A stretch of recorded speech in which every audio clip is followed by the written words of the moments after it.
Hey you! Hit subscribe! And don't forget to turn on the bell notification for your daily upload alerts. Give it a share.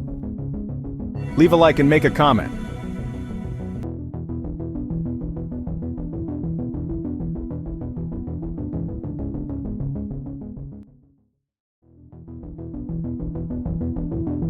Before we get into it, I need to warn you. The topic discussed here may ruffle some feathers, and if you feel the need to click off this video, then clearly you're not ready to hear what needs to be said.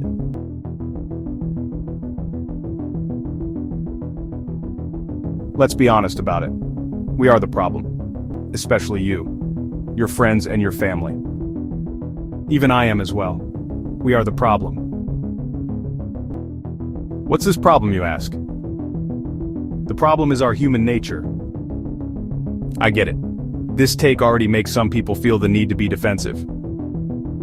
The idea that you are the problem sounds not only absurd, but it also challenges your ego, like you're being accused of something. The fact we live in a world with such a lack of genuine challenge, it's only a wonder how much further in shallowness and debauchery we can belittle ourselves to become. We are the problem because we allow ourselves to grow ignorant, to become comfortable with the idea that the problems we have aren't our fault. Are we waking up, however? No. In fact, we are only just getting started. What do I mean? Stick around. Going off history in the United States, since the Pilgrims once arrived to the country, they faced many great and grim challenges. The boats they sailed on were dangerous as is, plagued by disease, rodents, famine, and death, even when crossing what we know of as the Atlantic Ocean. When they got here, they had nothing but each other to rely on. Everyone had a responsibility and some kind of skill, and they all ran from the tyranny of the crown to make their lives worth something. Sound familiar in today's time? Because such things are happening now in other countries. What's not surprising? Ours included. Because even our great country, the US of A, is making its own citizens consider leaving for a better life. Moving on, the Pilgrims eventually had their first civil war, a war between North and South America after colonizing and taking over the lands of the natives of this vast country. The Civil War we know of was based on one thing: ending slavery for good. However, did slavery really end? Because after the North American Union won the war, indentured servants became a thing. What am I getting at? Back then, the term slave was changed to indentured servant, and slave owner turned into American homeowner. The only real difference was that slave became a retconned term, indentured servant, as an intentional misrepresentation of the actual circumstances of the living standard of the oppressed peoples in that time. But that quickly became irrelevant, swept under the rug, and conveniently overlooked since. Sure, it's in the books, but you notice such a topic wasn't talked about. Then again, sharecropping, segregation, and prison labor were a big thing in addition. In World War I widely forget all that happened then. However, I know the warring nations between Germany and the United States basically ended in a mutual ceasefire, not by their leaders but by the people. The people of both sides decided to walk away because they believed the war was pointless, despite the fact the newly founded America we know of currently imposed its will on the foreign country, playing it off like we won the war, making the official story the Treaty of Versailles. Going to World War II and the American Great Depression, slave turned into the average working American, which became prevalent much later. What do I mean? I mean, this began where people were seen less different by voice or color, especially thanks to Martin Luther King Jr., who sadly died for his message. Although America was still widely racist, only really up to 1968, when non-whites were to be recognized as Americans and ending segregation. Getting back on topic, the average American then, although worked hard and long hours, it eventually paid off, and they became the boomers we know them to be. Or the boomers' parents. Not really sure which. Even through the Great Depression and World War II, the American worker pushed through the Industrial Revolution. A key moment in American history. A point where America was the greatest country in the world, but soon, very quickly faced its decline like the Roman Empire of the past. And we all know what happened to the Romans, don't we?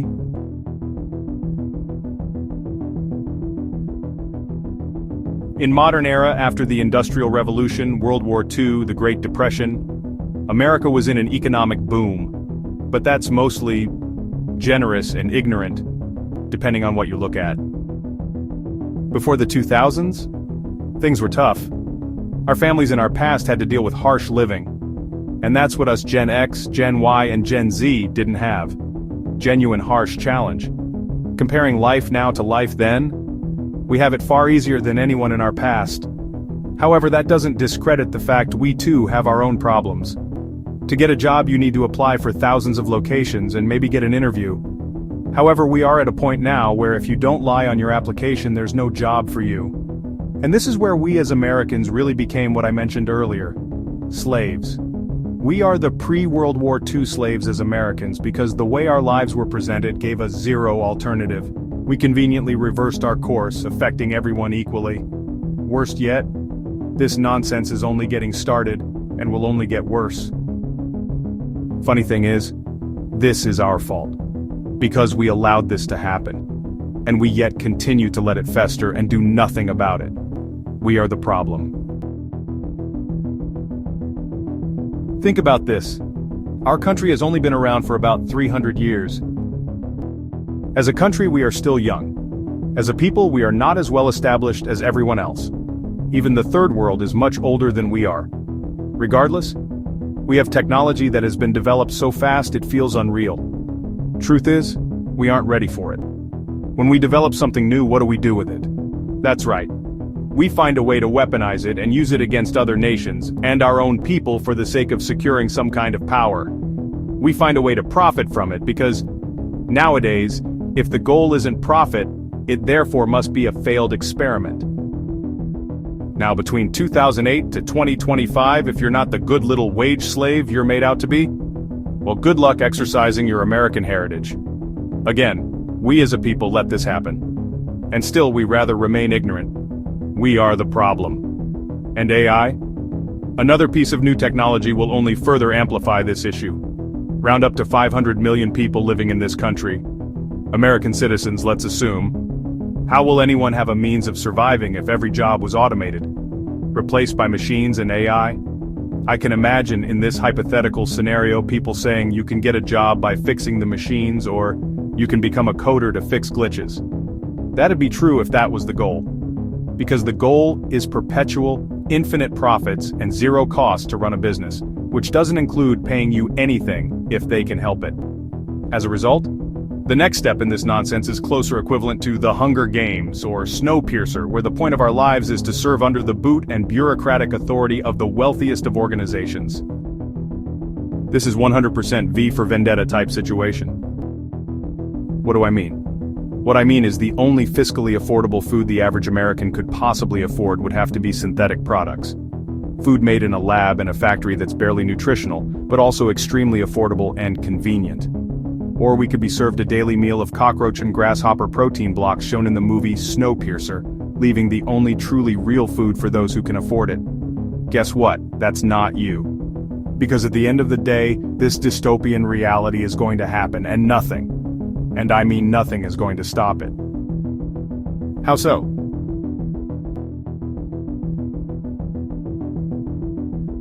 Let's think for a moment. How many times can we recognize history has repeated itself? Not just the past 300 years of American history, but I mean globally? I'd argue this has happened infinitely since the dawn of our existence. Nothing of our experience is new. We will always know hardship because that's all we've truly known since the beginning. We're reminded of it daily. This new trend of AI-generated content I find sick. Yeah, call me a hypocrite because this video is made using AI. However, what you don't yet understand is that AI is meant to enhance a creator's skills, not replace them. Unless you're one of those big corpo guys, then I suppose you think differently. Because we are the problem, AI generated slop profits off our hubris. Whereas stuff like this video is widely neglected because it's not preying on you. I wouldn't be surprised if most have clicked off yet because people have such short spans of attention. We are glorified goldfish. Actually, we might as well be. Because our prison is the glass bowl we can't even see, and we're so cognitively incompetent we'd rather spend our time doing fuck all. Because we're comfortable in our own misery. Additionally, many of us, particularly boomers and Gen X, I've found to have this overinflated, toxic and radicalized mix of arrogance and entitlement. Those who work in retail or the food industry know what I'm talking about. You do what you're told, but you still get yelled at because it didn't meet the unrealistic expectations of these goldfish Karens. Moving forward, given our choice for ignorance, the idea of doing anything about our problems is too challenging or the reward is too little. At least, now that's only somewhat true. Because now we are at a stage in our lives where there seems to be no genuine point to try. There once was a Chinese TV show that aired, showing off one of the wealthiest men in China living the lives of one of their lowest paid workers. The result? 2 weeks in, they claimed there was no way they could get ahead despite the knowledge they have. No amount of extra work or sleepless nights did anything. They were still in no better position than if they never tried. Sounds like our lives now, huh? I get it. The greatest questions modern philosophers like myself can ask: what's the point?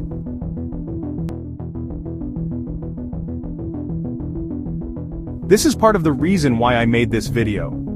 To sort of expose the usage of AI and its designed to inflate the pockets of its corporate overlords, as well as the AI content slop channels who use it to make lazy money off us. Heck, even the companies like Activision who have the six-fingered Santa zombie on their promotional ads. Pathetic if you ask me. As such, allow me to name off bad examples of AI usage. Kwebbelkop. I enjoyed his content. For a while anyways. Funny, erratic, and chaotic.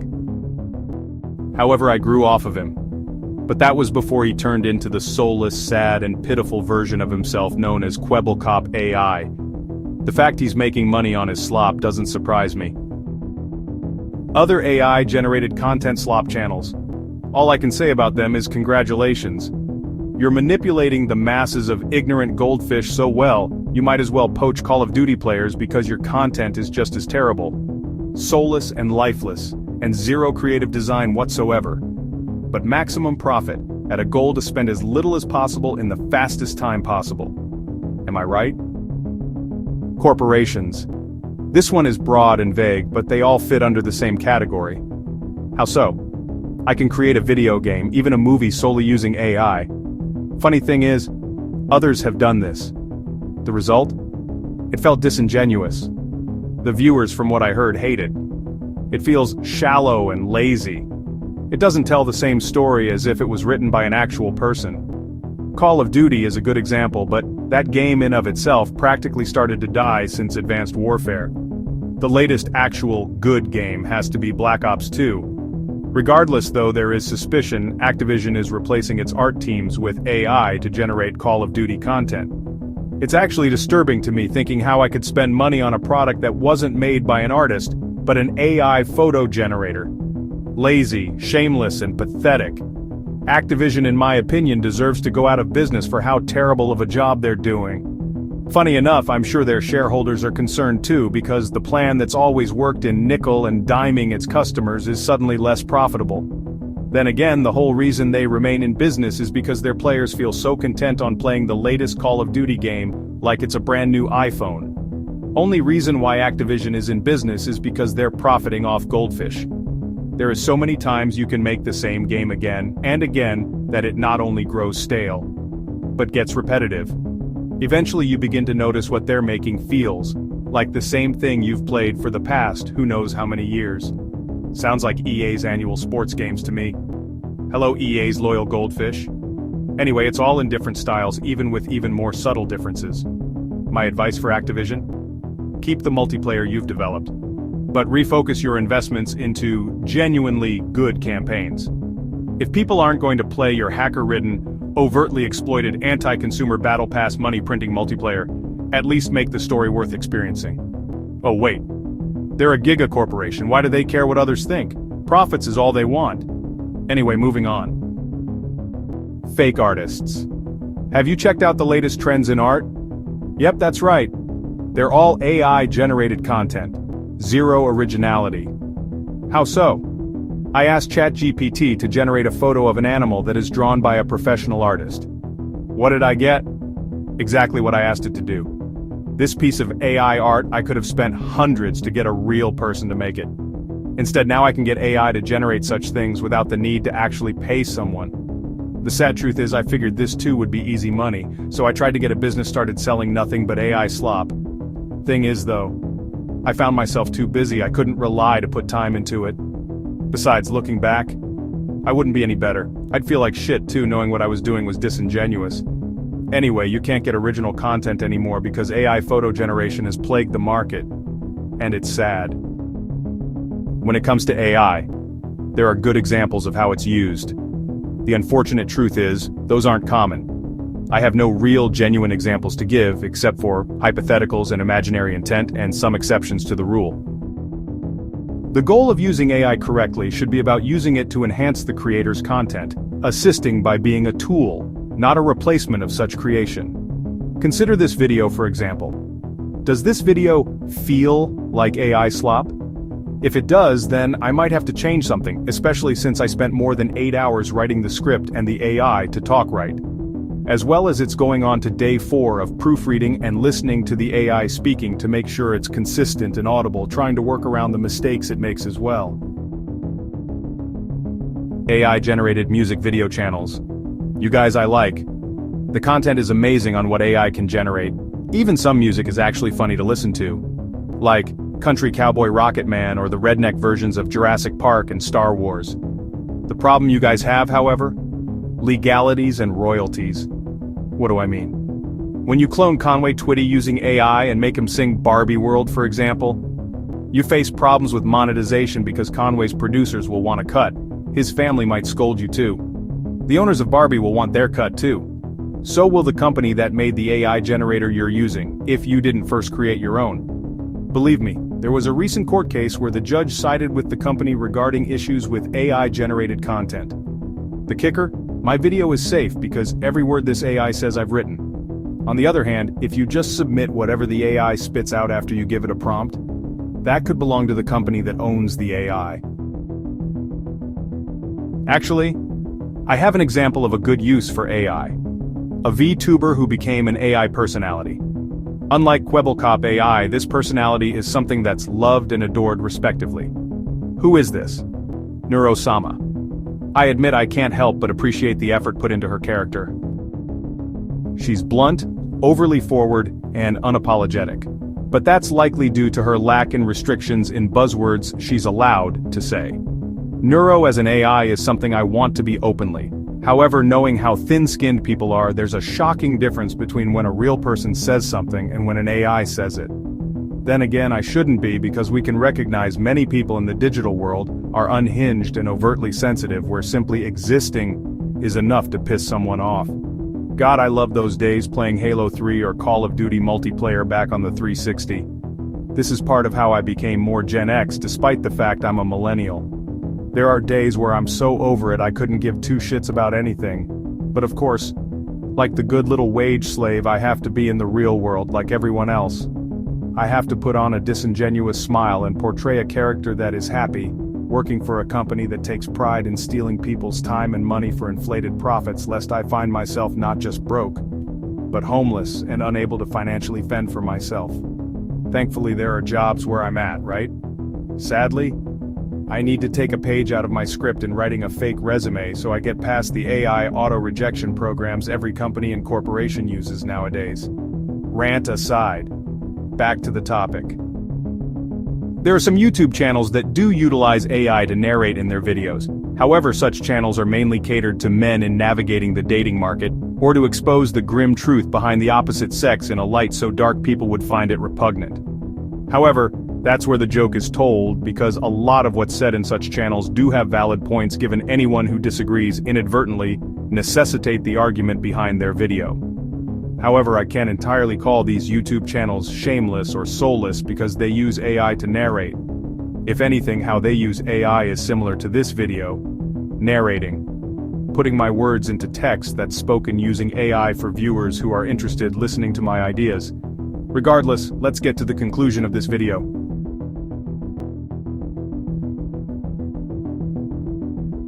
You are the problem. So are your friends.